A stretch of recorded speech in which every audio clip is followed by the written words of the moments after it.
एक तो उसकी जमानत आज जो थी वो कैंसिल हो गई, ठीक है। उस्मान हैदर की। दूसरा, जो मुकदमे की मुद्दईयत थी उसमें उनकी बहन को मुद्दई बना दिया गया। तीसरा, जो 311 की एक दफा थी मिसिंग की, वो अब खत्म करके तो बकायदा 302 की दफा शामिल हो चुकी है। ये इसकी दूसरी शादी थी और ये अपनी बेटी से बहुत ज्यादा प्यार भी करता था।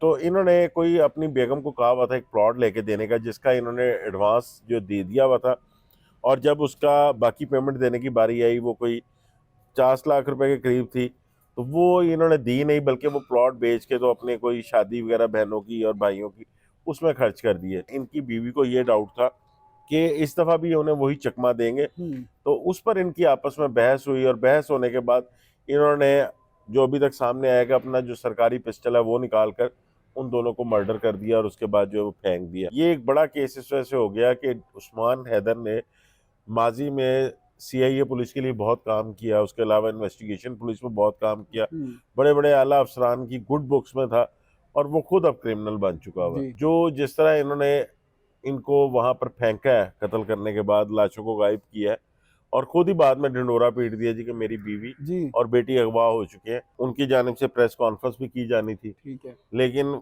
उससे पहले ही मेरे ख्याल से पुलिस ने उन्हें मैनेज कर लिया था, क्योंकि पुलिस का ही कहना था कि इनको जो डाउट्स हैं वो हम क्लियर करेंगे, ठीक है। अगर उसके बाद इनको कोई जरूरत पड़ती है प्रेस कॉन्फ्रेंस वगैरह की हमारे खिलाफ, तो ये बाद में कर सकते हैं। मेरे ख्याल से तो ये इश्तियाल में आके अपने जज्बात से बाहर होकर उसने गैर शऊरी तौर पर ये कदम उठाया, जिसमें अपनी ही बीवी और बच्ची को जो है वो उसने मर्डर कर दिया। अस्सलामु अलैकुम, डिजिटल बॉक्स के साथ मैं हूं मोहम्मद उस्मान। नाजरीन, डीएसपी उस्मान हैदर जो के काने में तैनात थे, उन्होंने अपनी अहलिया और बेटी का कत्ल किया और उनकी जो लाशें थी उन्हें अलग अलग जगह पर दफना दिया। पिछले प्रोग्राम में हमने आपको डिटेल बताई थी, अब इसमें क्या नई अपडेट आई है, क्योंकि उन्हें गिरफ्तार कर लिया गया था, क्या तफ्तीश हुई, क्या बातें सामने आई, इस सब पर बात करने के लिए मेरे साथ मौजूद हैं senior crime analyst Noman Shaikh साहब।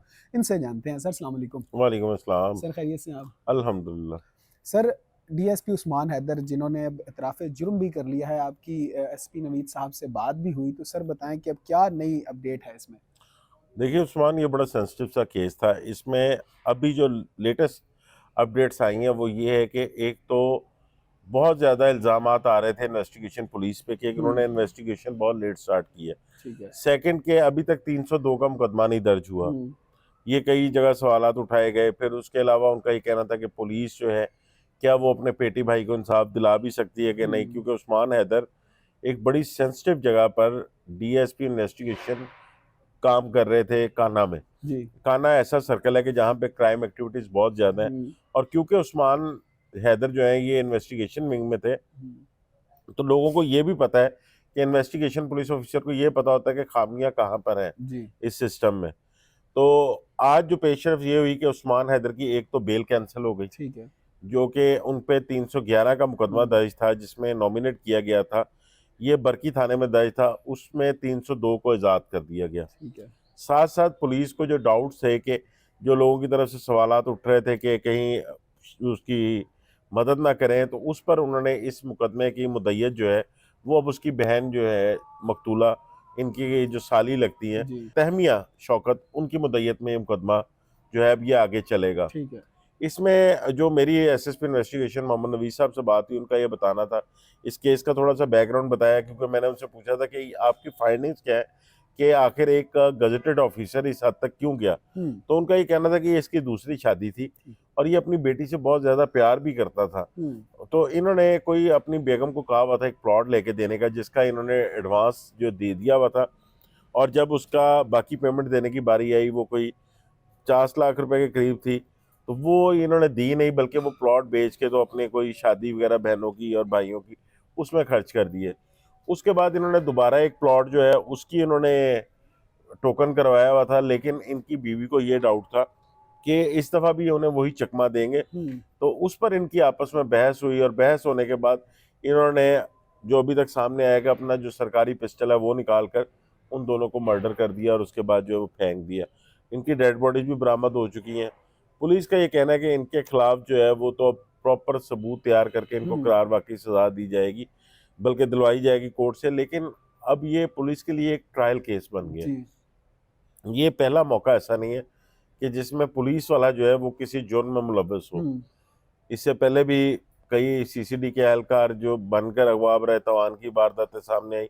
ये एक बड़ा केस इस वजह से हो गया कि उस्मान हैदर ने माजी में सीआईए पुलिस के लिए बहुत काम किया, उसके अलावा इन्वेस्टिगेशन पुलिस में बहुत काम किया, हम्म, बड़े बड़े आला अफसरान की गुड बुक्स में था, और वो खुद अब क्रिमिनल बन चुका हुआ है। जी, तो अभी तो मुकदमा जो है आगे ये इनकी साली की मुद्दत में चलेगा, उसके अलावा पुलिस अपना ट्रायल मुकम्मल करेगी। अभी मेरे ख्याल से जो वेपन है वो भी बरामद कर लिया गया है, डेड बॉडीज भी मिल गई हैं। तो अब देखिए अगली पेशी पे सर क्या इसकी होता है। डेड बॉडीज की फॉरेंसिक रिपोर्ट आ चुकी है या नहीं अभी? नहीं, अभी इसकी फॉरेंसिक रिपोर्ट नहीं आई क्योंकि बहुत ज़्यादा गलसट चुकी हुई थी, हम्म, और फॉरेंसिक का जो प्रोसीजर है उसमें तकरीबन कोई 2.5 से 3 माह लग जाते हैं। ठीक है। तो तब तक इनकी जो है वो फॉरेंसिक रिपोर्ट्स आएंगी, वो फिर इनके इस बाकायदा केस का जो हिस्सा बनेंगी। अभी जो है वो पुलिस का सारातर फोकस जो है वो इस चीज़ पे है कि जो जो एविडेंसेस उनको मिली है, ख़ासतौर पर उस्मान की गाड़ी के नीचे जो हम्म, ब्लड लगा हुआ था, फिर वो घर जहाँ पर ये रह रहे थे हम्म, वहाँ पर, उसके अलावा जो जिस तरह इन्होंने इनको वहाँ पर फेंका है कत्ल करने के बाद, लाशों को गायब किया है, और खुद ही बाद में ढिंडोरा पीट दिया जी कि मेरी बीवी जी, और बेटी अगवा हो चुके हैं। तो पहले तो पुलिस को इस पर ही काम कर रही थी कि हम्म, पुलिस किस तरह, क्योंकि उन्हें ये डाउट था कि इनकी अक्सर लड़ाई होती थी मियाँ बीवी की।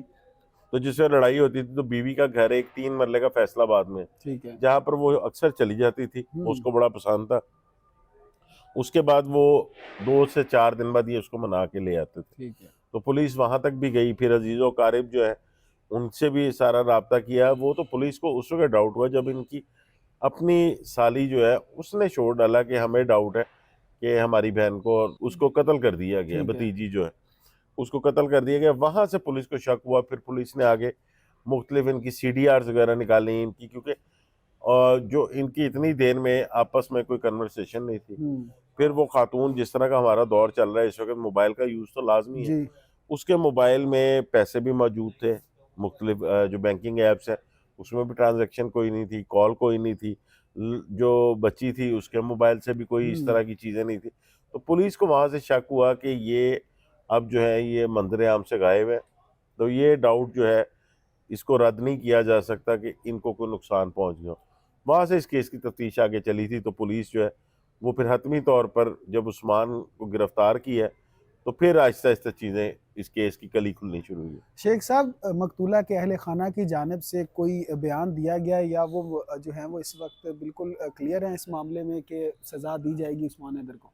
देखिए, मकतूला की बहन ने तो सबसे पहले बात की थी, कल हम्म, उनकी जानिब से प्रेस कॉन्फ्रेंस भी की जानी थी, ठीक है। लेकिन उससे पहले ही मेरे ख्याल से पुलिस ने उन्हें मैनेज कर लिया था, हम्म, क्योंकि पुलिस का ये कहना था कि इनको जो डाउट्स हैं वो हम क्लियर करेंगे, ठीक है। अगर उसके बाद इनको कोई ज़रूरत पड़ती है प्रेस कॉन्फ्रेंस वगैरह की हमारे खिलाफ तो ये बाद में कर सकते हैं। लेकिन मेरे ख्याल से कि उसमें पेशरफ्त ये हुई कि एक तो उसकी ज़मानत आज जो थी वो कैंसिल हो गई ठीक है।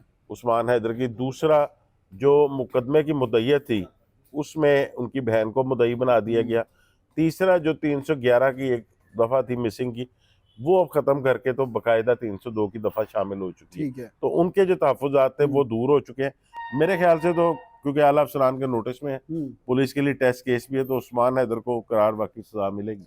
शेख साहब आखिर में ये बताइएगा कि सीसीडी के आने के बाद जो है वो एक म्यार बन चुका है अवाम के लिए कि सीसीडी का एक म्यार है, वो काम कर रही है। पंजाब में लोग जो हैं वो खुलेआम सुकून से बिना किसी डर खौफ के घूम सकते हैं। लेकिन जहां इस तरह के वाकयात सामने आते हैं कि खुद एक डीएसपी जो है वो अपनी बीवी और बेटी को कत्ल करते हैं, बाद में गिरफ्तार हो जाते हैं, तो अवाम के जहनों में जो है वो नई तफ्तीशें तो नहीं जन्म देगी, कुछ नए डर तो नहीं पैदा हो जाएंगे? नहीं, देखिए, उस्मान सीसीडी का जो है ना वो अब लोगों ने एक उसको हवा बना लिया। अब यहाँ पे ऐसी सूरत हाल है कि जो आपस में किसी की खानदानी दुश्मनी कोई चल रही है उसमें 1-2 कत्ल हुए हैं, तो लोग इस चीज़ पे आ गए कि ये भी अब जो बंदे पकड़े हुए हैं उनको सीसीडी मारे या इस तरह करे या उस तरह करे। देखिए, सीसीडी ने इस वक्त जो अपना क्राइटेरिया सेट किया हुआ है उसमें कई मर्डर ऐसे भी हैं, उनको मैं मर्डर ही कहूँगा, जो एनकाउंटर्स हैं तो उन पर तहफ़्फ़ुज़ात अभी बाकी हैं ठीक है। कि ये ख़ानदानी दुश्मनियों के थे, इनको इस तरह नहीं जो है पुलिस मुकाबले में मुबैना तौर पे पार करना चाहिए था। लेकिन उसके अलावा जो एक अब क्रैकडाउन शुरू हुआ है मंशियात फ़रोशों के ख़िलाफ़, तो ये एक तरह का जहाद है जिसमें सीसीडी जो है वो आने वाली नस्ल को बचा रही है। तो इस वक्त सीसीडी का जो क्राइटेरिया है वो ये है कि जो हार्डन क्रिमिनल्स हैं उनको पकड़ा जाए, के खिलाफ जो है कोई कार्रवाई बनती है तो की जाए। जिस तरह उस्मान हैदर वाला केस है, मेरे ख्याल से तो ये इश्तियाल में आके अपने जज्बात से बाहर होकर उसने गैर शऊरी तौर पर ये एक कदम उठाया जिसमें अपनी ही बीवी और बच्ची को जो है वो उसने मर्डर कर दिया। ठीक है। इसी तरह का एक वाकया 2 दिन पहले हुआ जिसमें जो अकेडमी के बाहर झगड़ा हुआ था, जिसमें एक नौजवान को अकेडमी के लड़कों ने ही मार के, डंडे मार के तो मर्डर कर दिया। तो इस तरह के जो वाकयात हैं, मेरा ख्याल है कि इस तरह के केसेस सीसीडी टेक अप ही नहीं करेगी। ठीक है। क्योंकि ये आपके जो आपस के मामलात हैं, रंजिशें हैं, वो इतनी बड़ी हैं, इसका कोई पीछे बैकग्राउंड क्रिमिनल वाला नहीं है। जो एक अनजाने में मर्डर हो गया या इस तरह की चीज़ें हो गई, उनके जो है चालान वगैरह और उनके ट्रायल वो अदालतों में ही होंगे और इसको भी करार वाकई सजा अदालत से ही मिलेगी। ठीक हो गया सर, बेहद शुक्रिया आपके वक्त का। जी नाजरीन, तो आपने शेख साहब को सुना, उन्होंने नई अपडेट से जो है वो हमें वाकिफ कराया। इस बारे में आपकी क्या राय है, हमें कमेंट सेक्शन में ज़रूर आगाह करें। अपना बेहद ख्याल रखें, अपने मेज़बान को इजाज़त दीजिए। अल्लाह आपका हामी व नासिर हो।